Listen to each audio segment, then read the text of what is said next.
that because we have this idea that Tanzania has always had this kind of very peaceful history politically, and I think Zanzibar lends that not the myth of it, but there's on a micro level, it's not that seamless. So kind of moving on to the current turmoil that we're seeing, and I'll start with you, Professor Cadero. Obviously, recent elections, we've seen a lot of protests.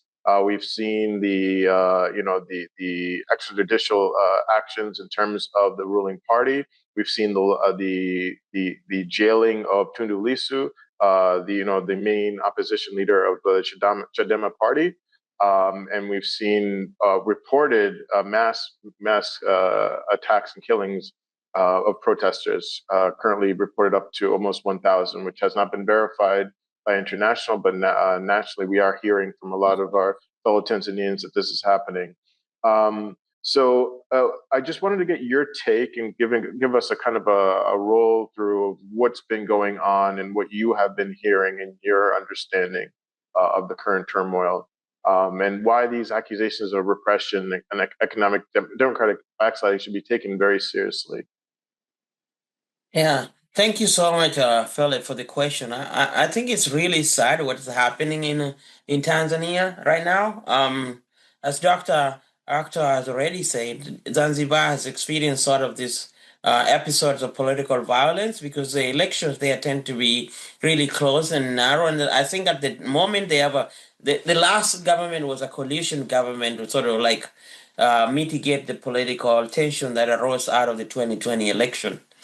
Um, but in Tanzania, generally, there is sort of like a short answer, and then the proximate factors that lead to the event that we're witnessing now. Now, the short answer, as you already stated, is the feeling of lack of democratic exercise on the people. The people feel they were never given a choice to elect a candidate of their wanting, and it's not totally a conversation against the person of President Suluhu. It's mostly like a sort of, if you were to use like a street slang, like a beef with the CCM parties taking uh, the people for granted. It's like, oh, we're going to do whatever we want. It don't matter. And it would have been different. There would be disgruntlement if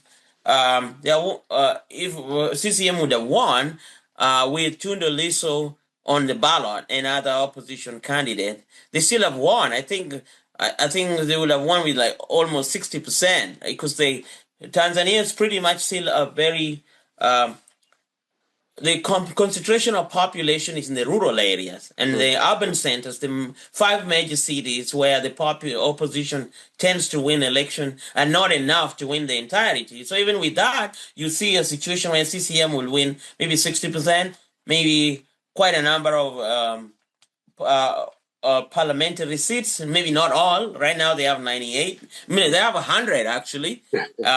And they have 98% on the presidential ballot. Is ridiculous. So that's really the short course of the problem. But the long end of it is sort of like the absence of President Nyerere's leadership, as he retired and died. It was replaced with people who are not ideologues and not revolutionaries and not really nationalists as Nyerere was. Okay, so the CCM, which which I was talking about, transformed into CCM after the merger with the Afro Shirazi Party, I think. Now, is that correct? I believe Yeah. it's Afro Shirazi Party. Yeah. Yes. So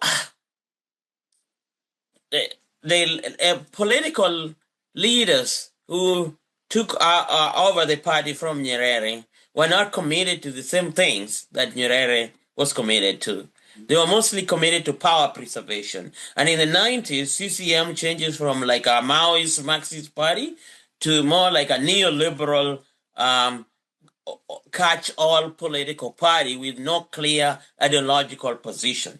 All right, and the focus was then winning election. Now they won pretty competitively, and Hassan Mwinyi wasn't really opposed so much because Nyerere was present.